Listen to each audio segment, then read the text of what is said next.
how do I make something look cinematic, or how do I achieve the film look? Now, when I first started, I had the exact same question, but through tons of projects, experience, and hard work, I found my own answer to it.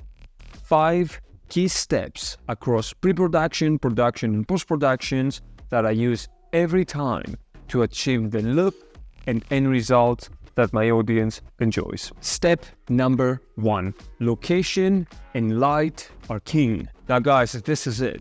The top differentiating factor that's going to make the most difference across the board in all of the choices you have is the location and the light that is cast upon that location. It does not matter if you have a red cinema camera and you're filming in a boring old wall versus having a consumer camera and finding yourself in the landscape of Iceland shooting a Star Wars sci-fi short. Here are the key takes. Depending on your story, find a location that fits and then shoot either a sunrise or sunset. This is going to cast a soft light across the landscape from the sun, and that is going to give a cinematic feel. When it comes to overcast days and that fits your project, then great, you don't have to worry as much. On the other hand, a very dark scene illuminated by harsh light will create great contrast and mystery to the image. The key take from step number 1 is to remember this. What you place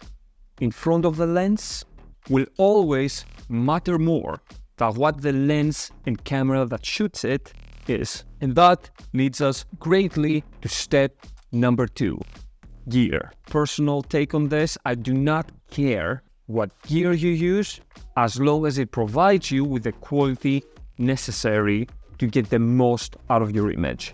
If you like Reds and you can afford them, use them. If you like Canon or Fuji or Sony, use those as well. Technology in the past 5 years have gone so far that all of the companies across the board offer great choices for filmmakers, and that is simply sick.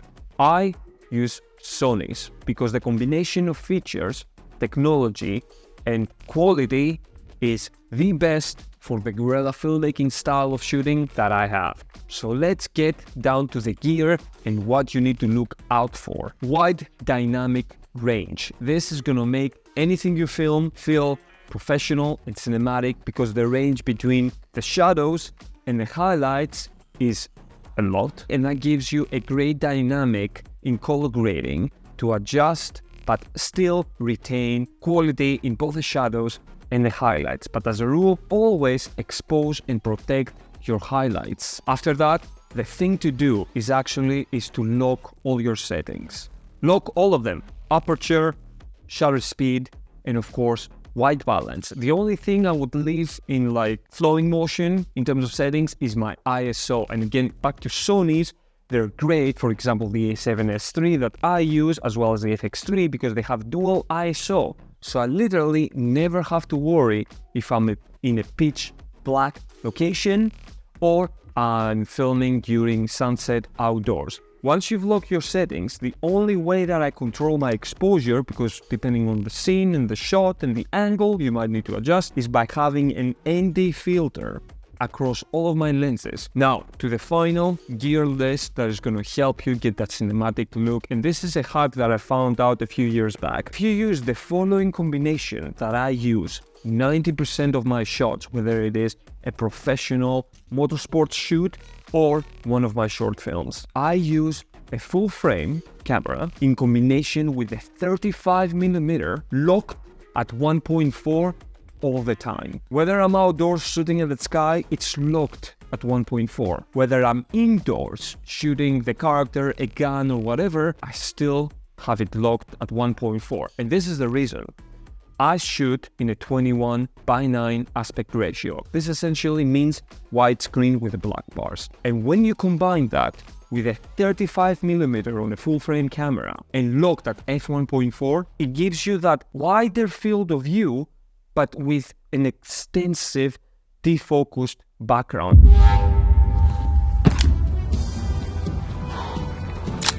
Here goes nothing.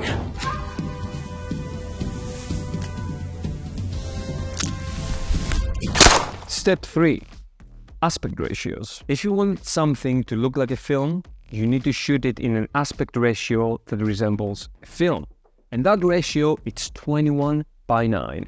Now, most cameras on a prosumer level, including the Sony a7S III, shoot a 16:9, which is the classic TV ratio. It's across YouTube and everything, right? What you need to do is very simple. Have a dedicated monitor on top of your rig, and those have profiles to show you and mark out a 21:9 aspect ratio. If you don't have that and you're more on the budget route, a simple hack is to put tape, like black electrical tape or masking tape or gaff tape, whatever, on the screen of the camera itself so that you can compose properly. The cool thing about a 35mm is that you can get up close and personal and it will look sick, but you can also pan back and you're still gonna get separation of the foreground and the background with that blur effect that we talked about in step number 2. That, in combination with a composition of an aspect ratio at 21:9, is gonna give you a sick image to work with. Now it's time to take it to the color grading and post-processing stage, and that is step number 4. Color grading is a vast topic that some individuals like to take it way too in depth and kind of like take the artistic charisma out of it. Basically, it's the process of adjusting colors in post-production to get the look and feel that you want for your project.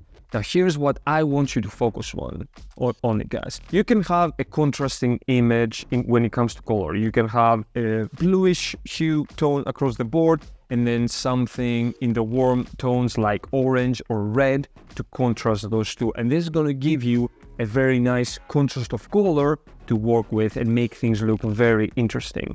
But you can also have a monochrome hue be evident across the whole frame, and it would still look cinematic, because remember, what you put in front of your lens is the king and matters the most. You can have more saturated or desaturated images and color palettes and it will look sick, but the thing you absolutely need to keep in mind, guys, is that through experience, you develop a trained eye, and by understanding and getting accustomed to various coloring techniques, as well as sick post-production image filters you can use that I haven't seen most people talk about when they talk about the subject, will enable you to cast a film grade on your projects that are going to bring them to life and enhance the image.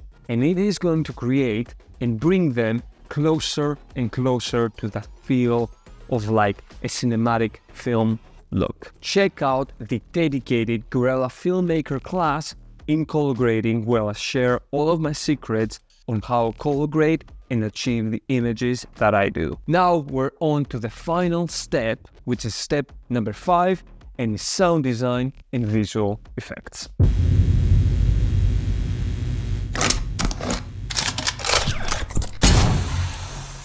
Now, while the film look is a visual reference, sound design is an equal communication tool to your audience that is actually going to help sell the cinematic feel to a great degree. Do not underestimate it, guys, because if you have good visuals and amazing sound design, your audience is going to have a blast. But if you have amazing visuals but subpar sound design, it is not going to work, guys. The audience is going to lose it instantly. And lastly, visual effects. Now, visual effects do not apply to all projects, but when they do apply, they're an amazing tool.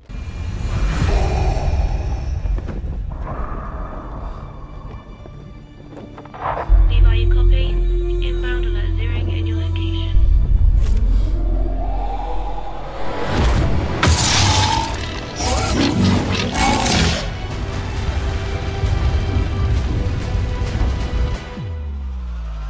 That's it, guys. 5 steps across the entire production of a project, however small or however big, that once applied are going to result in a film look. Now, every single step mentioned here has a dedicated Guerrilla Filmmaker class in Guerrilla Filmmaker, where I share with you and teach you all of my secrets and creative production solutions that literally free your hands and mind to create sick stuff. Hit the link below and join my crew and become a Guerrilla Filmmaker yourself. With that said, I'll see you guys in the next one.